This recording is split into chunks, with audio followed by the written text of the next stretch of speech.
सांसद जी कुंभ चल रहा है, कुंभ को लेकर के तरह तरह की बातें हो रही है, आपकी पार्टी से भी हो रहा है। कब आप लोग कब जाएंगे कुंभ, महाकुंभ में कब? भैया किसी से परमिशन लेके थोड़ी जाएंगे या प्रचार करके थोड़ी जाएंगे। तो श्रद्धा की चीज है, आस्था की चीज है। जाते पहले भी गए हैं, आगे भी चले जाएंगे। मैम, आपने मुझ से अतीक अहमद वाली बात फिर से उठाई है जी, क्या चाहती है पार्टी, आप क्या चाहते हैं? देखिए चाहते हैं न्याय मिले, खुलासा हो, ट्रांसपेरेंसी हो। देखिए कानून अपना काम करे, लेकिन कानून सबके लिए होना चाहिए।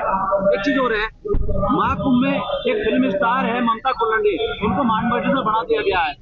किस तरह देखती हैं आप पूरे प्रकरण को? देखिए मैं तो ये समझती हूँ जो महामंडलेश्वर होते हैं वो बहुत कोई योगी, तपस्वी, ज्ञानी, जो मतलब धर्म के बारे में जानते हैं, जो जिन्होंने बहुत तपस्या की है, जिनको बहुत विद्वान है, वो लोग महामंडलेश्वर बनते हैं। कोई ऐसे कोई फिल्म स्टार बन जाए तो भाई मेरी तो समझ से परे है। संबल दंगे को लेकर 1978 की जो फाइल है दोबारा से खुल रही है, उसमें 184 लोग नेम थे। बताया जा रहा है कि तत्कालीन मुख्यमंत्री लालू सिंह यादव थे, उन्होंने 16 में से 9 केसेस वापस किए। आपकी सरकार, देखिए कानून अपना काम करेगा, सुप्रीम कोर्ट है, हाई कोर्ट है, वो अपना काम करेगा। जो मजहब के नाम पर मॉब लिंचिंग हो रही है,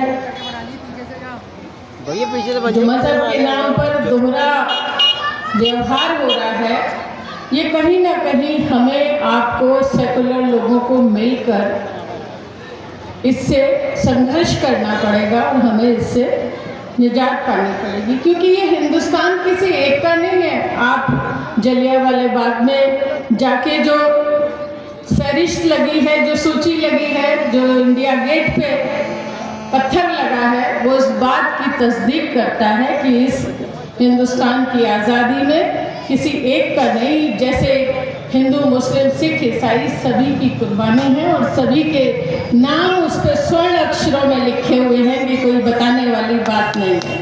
ये हिंदुस्तान सबका है, सबका है, और ये बात न समझी गई तो नुकसान सबका है। तो हमें इस बात को समझना पड़ेगा।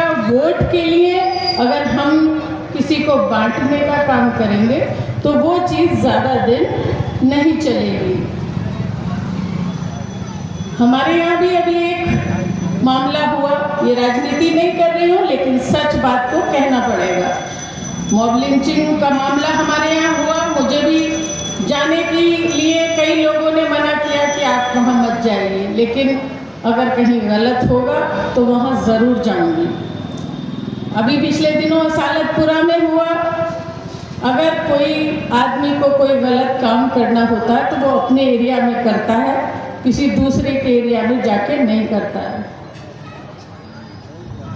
तो अपने इलाके में तो भारी होता है, आदमी शेर होता है, दूसरे के इलाके में क्यों करेगा? तो ये चीज़ें रुकनी चाहिए। जैसे कि अभी आइन की बात हो रही थी, संविधान की बात हो रही थी। संविधान हमें बराबरी का हक देता है, समानता का अधिकार देता है। औरत हो, मर्द हो, हिंदू हो, मुस्लिम हो, गरीब हो, अमीर हो, सबके लिए बराबर है। मैं विधायक रही अपने यहाँ बिजनौर में। आप इस बात की तस्दीक कर सकते हैं, जानकारी कर सकते हैं। मेरे घर की, मेरे ख़ानदान की जो परंपरा है, जो तौर तरीका है, वो सही को सही कहने का है। मैंने कभी सही को गलत कहने या सही को सही कहने में मैंने कभी परहेज नहीं किया, कभी घबराई नहीं है। चाहे उसका मुझे कोई भी नुकसान उठाना पड़ा हो। और मैं चुनाव वहाँ हारी क्योंकि मैंने सच का साथ दिया, मैंने कमज़ोर का साथ दिया, मैंने ईमानदारी की बात कही, हक की बात कही, तो मैं चुनाव हारी। और मुझे इसका कोई अफसोस नहीं है, क्योंकि कहीं ना कहीं मेरा दिल साफ है और कहीं ना कहीं मैं आज इस बात को कह सकती हूँ कि मैंने कमज़ोर का साथ दिया, मैंने ज़रूरतमंद का साथ दिया, जिसके साथ नाइंसाफ़ी हुई उसका साथ दिया। ये मेरे परिवार ने मुझे हमेशा यही बात सिखाया। ऊपर वाले के कर्म से वो सब कुछ ऊपर वाले का दिया हुआ है, लेकिन सिर्फ आप लोगों की दुआएं चाहिए, कमज़ोर की दुआएं चाहिए, मजबूर की दुआएं चाहिए। इसीलिए मैं राजनीति करती हूँ।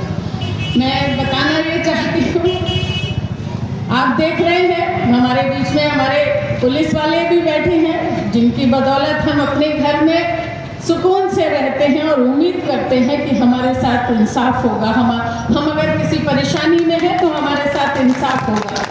पुलिस कस्टडी में अतीक के और अतीक अहमद के और उनके भाई को पुलिस कस्टडी में गोलियां लगी, आज तक किसी को ये पता नहीं है कि उसका क्या हो रहा है, मारने वालों को क्या सजा हुई, आज तक किसी को ये पता नहीं। मोहम्मद आजम खान साहब ने यूनिवर्सिटी बनाई।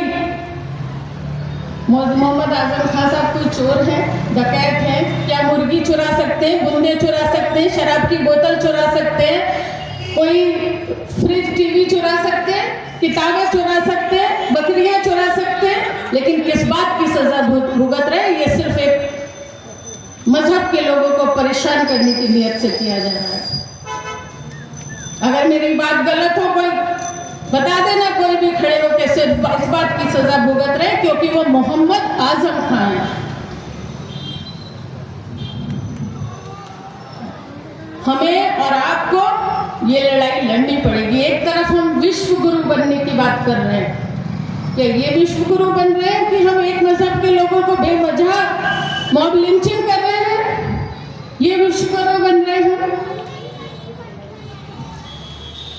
विश्व गुरु उस दिन बनेंगे जिस दिन सब हिंदू मुस्लिम सिख ईसाई एक साथ मिलकर इस देश की तरक्की में पॉजिटिव एक सकारात्मक काम करेंगे।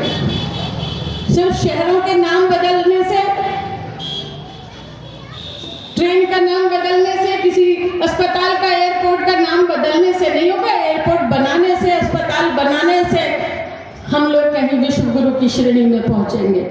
एक तरफ हम बात करते हैं अलामा इकबाल साहब का शेर कि सारे जहां से अच्छा हिंदुस्तान हमारा, आज सुबह से तराने चल रहे हैं, लेकिन अच्छा इस तरह बनेगा कि हम किसी एक को अलग करके काम चलेगा हमारा। अरे हम एक साइकिल के दो पहिए हैं, एक हिंदू है एक मुसलमान है। साइकिल तब चलेगी, गाड़ी तब चलेगी जब हम दोनों साथ साथ चलेंगे।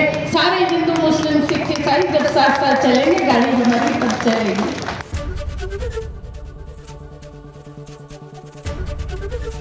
एबीपी गंगा, खबर आपकी, जुबान आपकी।